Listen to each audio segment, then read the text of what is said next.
Before I leave the shop, I should also mention, whoops, shaking the camera as I'm trying to talk. Before I leave the shop, I should also mention these spikes get worse as the amperage increases because the negatives are tied together.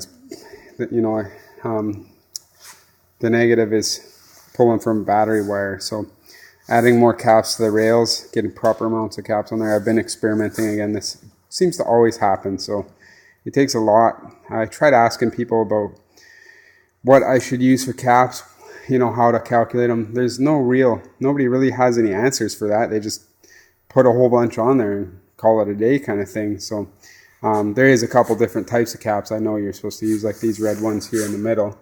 And these are 220 farad caps. And then I got these big ones that I'm going to plan to run upside down underneath in the long run. Those will be my big caps, but those don't have to be as close.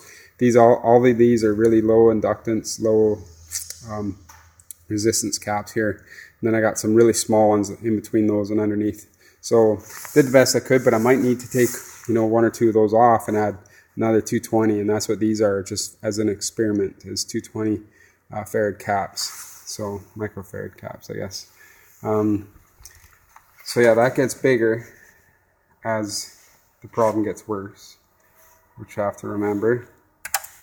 I'm going to keep this with me to put it up on the computer later. And one thing I noticed is this noise has now created an issue in my cycle analyst. Here's what happens when I give it some throttle. You can see just a little throttle, it reads correctly. Give it more throttle, and you can see as I give it more throttle, I'll try and do it.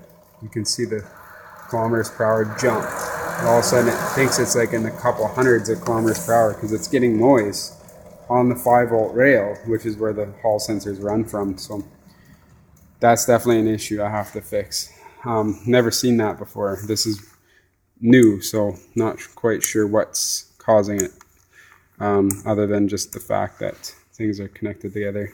All those screws are tight and everything. So now that was one other concern, is maybe that's not a great way to conduct from the copper bus bar into the controller. But what I did was I actually soldered a copper washer underneath every screw terminal so that the copper bus bar is against a smooth copper surface again. So with it tight, it should be good, and they're doubled up on each one. So there's 2 on each one. It should be okay, but again, it might be something I have to figure out a way to test that.